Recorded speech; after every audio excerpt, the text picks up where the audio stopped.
alguns fatos biográficos eventos da vida de Osho. Os anos da infância. 1931. Mohan Chandra Rajneesh, Osho, nasce em Kushvada, Madhya Pradesh, Índia, em 11 de dezembro de 1931, filho mais velho de um modesto comerciante de roupas, que pertencia à religião Jaina. Passa os primeiros 7 anos com seus avós, que lhe concedem absoluta liberdade de fazer exatamente o que lhe aparecesse, apoiando-o inteiramente em suas precoces e intensas investigações dentro da verdade sobre a vida. 1938. Após a morte de seu avô, passa a viver com os pais em Gandavara. Sua avó muda-se para a mesma cidade. Mais tarde, torna-se discípula do neto, permanecendo sua mais generosa amiga até morrer, em 1970. 1946. Osho experiencia o seu primeiro satori aos 14 anos de idade. Durante esses anos, seus experimentos com a meditação se aprofundam e a intensidade da sua busca espiritual cobra-lhe tributo sobre sua condição física. Seus parentes e amigos chegam a temer que ele pudesse não viver muito. Os anos universitários. 1953. Na idade de 21 anos, no dia 21 de março de 1953, Osho atinge a iluminação, o mais alto pico da consciência humana. Neste ponto, como ele diz, termina sua biografia exterior, passa a viver o estado de não-ego, de completa comunhão com o todo, em perfeita unidade com as leis interiores da vida. Todavia, exteriormente, ele continua a ir ao encalço de seus estudos, na Universidade de Salgar, onde se gradua, em 1956, com honra de primeira classe em filosofia, ganhando a medalha de ouro na sua turma de graduação. Torna-se campeão de debates em toda a Índia. 1957. Osho começa a lecionar na Faculdade de Sânscrito, em Raipur. Um ano mais tarde, torna-se professor de filosofia na Universidade de Jabalpur. Em 1966 entrega este posto, a fim de dedicar-se, inteiramente, à tarefa de ensinar a arte da meditação ao homem moderno. Durante os anos 60, viajará por toda a Índia, de um lado a outro e de cima a baixo, como Acharya, professor, Rajneesh, levantando a ira do sistema estabelecido, aonde quer que fosse, ao pôr a nu a hipocrisia dos investimentos de interesse e suas tentativas para obstruir o acesso do homem a um mais alto direito humano, o direito de ser ele mesmo. Durante este período, Osho toca o coração de milhares de pessoas em suas palestras para enormes audiências, muitas vezes com mais de 10.000 pessoas reunidas. Os anos em Bombaim. 1968. Osho vai para Bombaim, passando a viver e a ensinar ali. Começa a desenvolver uma série de campos de meditação, a maioria nas montanhas, onde ele apresenta a revolucionária meditação dinâmica. Uma técnica especialmente dirigida ao homem moderno, objetivando a liberação de emoções reprimidas, o estado de alerta, o relaxamento e a harmonia celebrativa. A partir de 1970, ele começa a iniciar as pessoas no Neo-Sannyas, um caminho de comprometimento com a pesquisa sobre si mesmo, com a meditação, com a expansão do amor e da consciência. Ele começa, então, a ser chamado de Bhagavan, o abençoado. 1970. Chegam os primeiros buscadores do Ocidente, entre eles, muitos profissionais terapeutas. A fama de Osho começa a se espalhar por toda a Europa, Estados Unidos e Américas, Austrália e Japão. Os campos de meditação mensais continuam e, em 1974, um novo local é encontrado em Pune, onde o ensinamento pôde ser intensificado. Os anos de Pune. 1974. No 21º aniversário da iluminação de Osho, o ashram de Pune é aberto ao mundo. O raio de influência de Osho tornará-se internacional. Mas, ao mesmo tempo, Osho recolhe-se cada vez mais e mais na privacidade do seu quarto, aparecendo apenas 2 vezes ao dia, discursando de manhã e dando iniciação e aconselhamento aos buscadores, à noite. Nesta fase, desenvolvem-se os revolucionários grupos de terapia, combinando insights orientais em meditação com a psicoterapia ocidental. Em 2 anos, o ashram ganha a reputação de mais exemplar centro de crescimento e terapia do mundo. Nesta época, os discursos de Osho já abarcavam todas as grandes tradições religiosas do mundo. Ao mesmo tempo, sua vasta erudição na ciência e no pensamento ocidentais, sua clareza de fala e a profundidade de seus argumentos faz desaparecer, para seus ouvintes, a distância, até então consagrada pelo tempo, entre o Oriente e o Ocidente. Seus discursos, gravados e transcritos em livros, compreendendo centenas de volumes, são absorvidos por centenas de milhares de leitores em todo o mundo. Ao final dos anos 70, o ashram de Osho, em Pune, transforma-se na meca dos modernos buscadores da verdade. O primeiro-ministro indiano, Morarji Desai, um tradicional devoto hindu, em vida, então, todos os esforços para que os discípulos de Osho mudem seu ashram para um remoto cantão da Índia, onde eles, virtualmente, poderiam experimentar, com a aplicação dos ensinamentos do mestre, a criação de uma comunidade autossuficiente, vivendo todos, como propunha Osho, em meditação, amor, criatividade e riso. 1980. Acontece um atentado para assassinar Osho, durante um de seus discursos, por um membro de uma tradicional seita hindu. Apesar de as religiões e as igrejas oficiais fazerem oposição a ele, tanto no Oriente como no Ocidente, Osho, a esse tempo, já totaliza mais de 500 mil discípulos por todo o mundo. Uma nova fase, Rajneeshpuram, USA. 1981. Em 1º de maio, Osho para de falar, iniciando-se, então, uma fase de comunhão silenciosa coração a coração, enquanto o seu corpo repousa, devido a males na região da coluna. Ele fora levado aos Estados Unidos pelo seu médico e acompanhantes, em vista de uma possível cirurgia. Mas seus discípulos americanos decidem adquirir 64 mil acres de terra no deserto do Oregon Central e convidam Osho para ficar lá.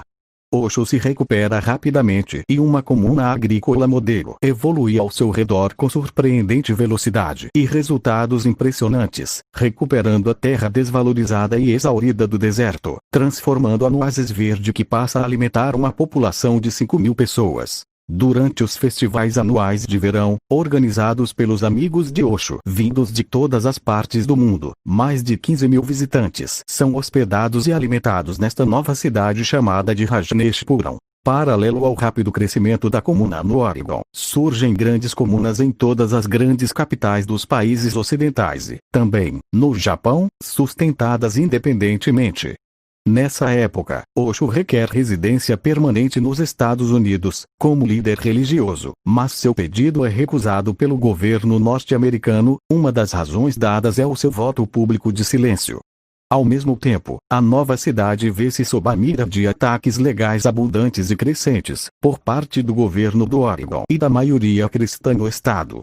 As leis sobre o uso da terra, do Oregon, a pretexto de proteger o desenvolvimento, torna-se a maior arma na luta contra a nova cidade que havia surgido através da dedicação de um enorme esforço na recuperação da terra estéril. Na verdade, uma cidade que tinha se tornado um modelo ecológico para o mundo. Em outubro de 1984, Osho recomeça a falar para pequenos grupos, na sua residência e, em julho de 1985, ele volta a discursar todas as manhãs, para milhares de buscadores, no Rajneesh Mandir. 1985. Em 14 de setembro, a secretária pessoal de Osho e vários membros da administração da comuna vão embora de repente, e vem à tona todo um conjunto de atos ilegais cometidos por eles. Osho convida as autoridades norte-americanas para irem à cidade e investigarem completamente o caso. As autoridades norte-americanas usam, então, esta oportunidade para acelerar sua luta contra a comuna. Em 29 de outubro, Osho é preso sem qualquer mandado, em Charlotte, na Carolina do Norte. Na audiência para estabelecer a fiança, ele é algemado. A viagem de volta ao Oregon, onde ele tinha de aparecer em juízo, normalmente, 5 horas de voo, leva 8 dias. Durante 2 daqueles dias, não houve sinal de Osho. Mais tarde, Osho revela que, na penitenciária do estado de Oklahoma, ele havia sido registrado sob o nome de David Washington e que fora colocado numa cela isolada com um prisioneiro que sofria de herpes infecciosa, uma doença que poderia ter lhe sido fatal. Apenas 1 hora antes de ser finalmente libertado, após uma provação de 12 dias algemado na prisão, uma bomba é descoberta na cadeia de Portland, Oregon. Todos são evacuados, com exceção de Osho, que é mantido lá dentro, por 1 hora. Em meados de novembro, seus advogados insistem com ele para que aceite a imputação de culpa em 2 das 34 premissas de violação de imigração, nas quais ele fora incriminado. Assim, evitar-se-ia mais riscos futuros à sua vida nas mãos do sistema judiciário norte-americano. Osho concorda e dá entrada ao chamado apelo Alford, um apelo peculiar ao sistema judiciário nos Estados Unidos, pelo qual ele poderia aceitar a imputação de culpa e, ao mesmo tempo, manter sua inocência. Ele é, então, multado em $400.000 e é obrigado a deixar os Estados Unidos, sem poder voltar dentro do período de 5 anos. Osho deixa os Estados Unidos em jato particular no mesmo dia e voa para a Índia, onde passa um curto tempo de descanso nos Himalaias. 1 semana mais tarde, a comuna do Oregon decide se dispersar. Numa conferência à imprensa, o procurador dos Estados Unidos, Charles Turner, enumera 3 pontos em resposta à pergunta: por que os delitos levantados contra a secretária também foram um peso para Bhagwan? Turner revela que a prioridade primeira do governo era de destruir a comuna e que as autoridades sabiam que o afastamento de Osho precipitaria isso. Em segundo lugar, eles não queriam transformar Osho em um mártir.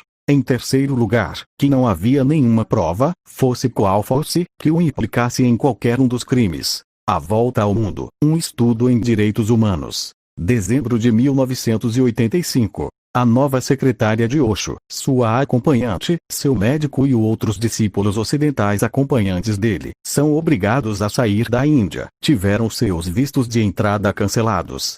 Nenhuma razão é apresentada, pelo governo indiano, para esta ação sem precedentes, exceto esta: vocês não são desejados aqui. Osho vai, também, embora e junta-se a eles em Katmandu, no Nepal, onde prossegue com seus discursos diários. Fevereiro de 1986. Osho vai para a Grécia, com visto de turista de 30 dias, e fica como hóspede na casa de campo de um produtor de cinema grego e recomeça a falar 2 vezes por dia. Os discípulos afluem para ouvi-lo. O clero da Igreja Ortodoxa grega ameaça, então, o governo grego, dizendo que correria sangue, a menos que Osho fosse mandado embora do país. 5 de março de 1986. A polícia viola a casa de campo e prende Osho, sem mandado, transferindo-o para Atenas, onde somente $25.000 de suborno demovem as autoridades do intento de colocá-lo num navio para a Índia. 6 de março de 1986. Ele parte num jato particular para a Suíça, onde o seu visto de permanência de 7 dias é cancelado por guardas armados, logo na chegada. Ele é declarado persona non grata, devido aos delitos de imigração nos Estados Unidos, e convidado a se retirar. Ele voa para a Suécia, onde é recebido do mesmo modo, cercado por guardas armados de fuzis. É-lhe dito, então, que ele era um perigo para a segurança nacional e é ordenado a sair imediatamente. Osho voa em seguida para a Inglaterra. Seus pilotos estavam, então, legalmente fadados a descansar durante 8 horas. Osho queria esperar no saguão da primeira classe em trânsito, mas não lhe é permitido, assim como não lhe permitem ficar no hotel para pernoite. Em vez disso, ele e seus companheiros são trancados numa pequena cela suja, lotada de refugiados. 7 de março de 1986. Osho e seu grupo vão para a Irlanda, onde lhes fora dado visto de turista. Ficara no hotel perto de Limerick. Na manhã seguinte, a polícia chega e manda-os embora imediatamente. Entretanto, isso não torna-se possível, porque, nessa altura, o Canadá tinha recusado permissão ao avião de Osho para aterrissar e reabastecer, a fim de voar para Antigua, no Caribe. Esta negativa extraordinária do direito de reabastecer é feita apesar de uma apólice do Lloyd's de Londres, garantindo que Osho não desceria do avião, sob a condição de que não haveria nenhuma publicidade que pudesse embaraçar as autoridades. Ele tem permissão de permanecer na Irlanda, até que outros arranjos pudessem ser feitos. Durante a espera, Antigua retira a permissão de entrada de Osho. A Holanda, quando solicitada, também recusa Osho. A Alemanha já havia passado um decreto preventivo impedindo a entrada de Osho no país. Na Itália, o requerimento do seu visto de turista estava retido, e, na verdade, 15 meses depois, ainda não lhe haviam concedido o visto. 19 de março de 1986. Na última hora, o Uruguai surge com um convite. Assim, em 19 de março, Osho, seus devotos e companheiros de viagem voam para Montevidéu, via Dakar, Senegal. O Uruguai chega até a abrir a possibilidade de residência permanente. Entretanto, é no Uruguai que se vem a descobrir o porquê de lhe estarem negando acesso, em todos os países, nos quais ele tentasse entrar. Telexes com informações diplomáticas secretas, todos vindos de fontes governamentais da NATO, mencionando rumores da Interpol de cargas de contrabando, negócios com drogas e prostituição ligados ao círculo de Osho, haviam sido enviados, invariavelmente, aos países onde havia perspectiva de hospedagem. A fonte dessas histórias descobriu-se ser os Estados Unidos. Logo, o Uruguai fica sob a mesma pressão. 14 de maio de 1986. O governo uruguaio decide anunciar numa entrevista à imprensa que Osho tinha obtido garantia de residência permanente no país. Naquela mesma noite, Sanguinetti, o presidente do Uruguai, recebe um chamado de Washington, D.C., dizendo que, se Osho ficasse no Uruguai, a dívida externa com os Estados Unidos, de 6 bilhões de dólares, poderia ser cobrada e que nenhum empréstimo futuro seria dado. Osho é solicitado a deixar o Uruguai no dia 18 de junho. No dia seguinte à partida de Osho, Sanguinetti e Ronald Reagan anunciam de Washington um novo empréstimo dos Estados Unidos para o Uruguai, de 150 milhões de dólares. 19 de junho de 1986. A Jamaica garante a Osho um visto de 10 dias. Momentos antes de ele aterrissar lá, um jato da Marinha dos Estados Unidos aterrissa próximo ao jato particular de Osho e descem dele 2 paisanos. Na manhã seguinte, os vistos de Osho e de seu grupo são cancelados, por razões de segurança nacional. Osho segue viagem até Lisboa, via Madrid, e permanece com paradeiro ignorado por algum tempo. Algumas semanas mais tarde, policiais são colocados ao redor da casa de campo onde ele estava descansando. Osho decide retornar à Índia no dia seguinte, 28 de julho. Ao todo, 21 países, até então, ou haviam deportado ou lhe negado entrada. 29 de julho de 1986. Osho chega a Bombaim, Índia, onde fica por 6 meses, como convidado pessoal de um amigo indiano. Na privacidade do lar do seu hospedeiro, ele retoma os discursos diários. 4 de janeiro de 1987. Osho muda-se para a casa do ashram em Pune, onde ele tinha morado a maior parte dos anos 70. Imediatamente após a chegada de Osho, o chefe de polícia de Pune ordena-lhe que saia da cidade, sob os argumentos de que ele era uma pessoa controversa que poderia perturbar a tranquilidade da cidade.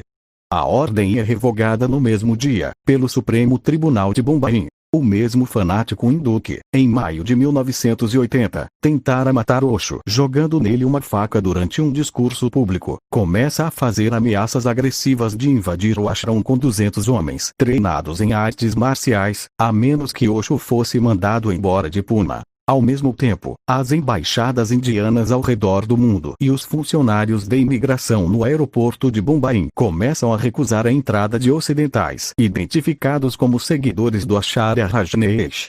6 de novembro de 1987. Após 7 semanas doente, quando uma simples infecção negava-se a responder a qualquer tratamento, os médicos de Osho diagnosticam uma deterioração generalizada das suas condições físicas, devido a envenenamento. Uma análise posterior conclui que era envenenamento por talium, um metal pesado de efeito lento, progressivo e fatal.